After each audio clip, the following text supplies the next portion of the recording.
From the National Newsroom of the Canadian Press, I'm John Kennedy. Prince William and the Princess of Wales say they are enormously touched by the well wishes from around the world after the princess revealed in a candid video message that she's undergoing chemotherapy for cancer following major abdominal surgery.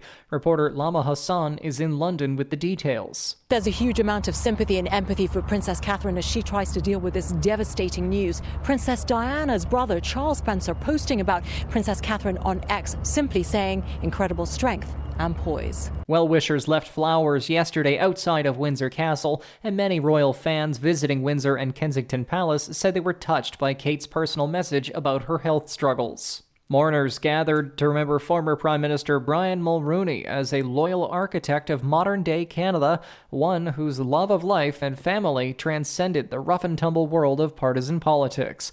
Mulroney's casket was carried to the Notre Dame Basilica under a steady curtain of falling snow in a funeral procession accompanied by an RCMP mounted escort, a Canadian Armed Forces Honor Guard, and the Royal Canadian Air Force Band. His eulogies represented a diverse cross-section of Canadian society, from Prime Minister Justin Trudeau to hockey great Wayne Gretzky, as well as a wide spectrum of political affiliations and family members. A Canadian man convicted in 2010 in South Dakota for the murder of an Indigenous woman in 1975 is asking the federal court to instigate his transfer back to Canada to allow him to serve out the rest of his time in country. John Graham was extradited in 2007 to face trial in the death of fellow Canadian Anna May Aquash, both of whom were active in the American Indian movement. Graham has a right to ask for a transfer, and the federal court application was launched to force the public safety minister to request that the state start the paperwork. But South Dakota's Assistant Attorney General says the state opposes Graham's return and he needs to serve his sentence there. One of Aquash's daughters calls Graham's attempt to come back to Canada highly offensive. Brenda Molina Navidad, The Canadian Press. Officials in Ukraine are denying any involvement in Friday's terror attack in a suburban Moscow music hall. The Islamic State group's Afghan affiliate claimed responsibility. The death toll surpassed 130, with more than 100 people wounded.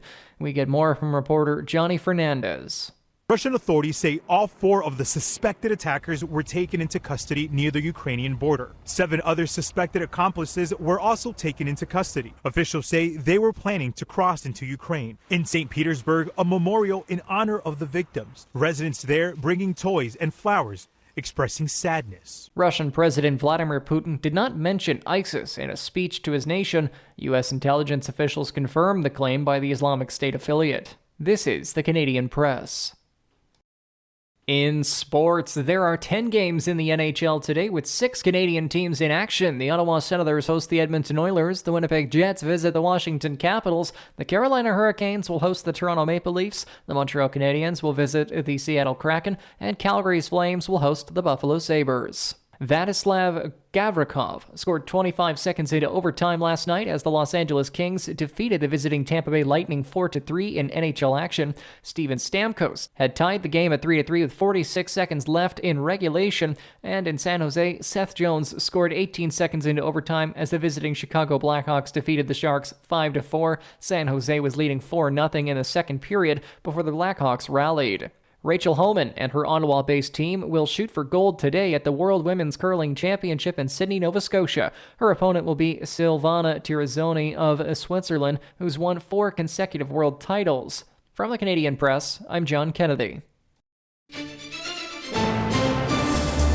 Thanks for listening. Don't forget to follow and subscribe. For more of today's top stories, visit thecanadianpressnews.ca.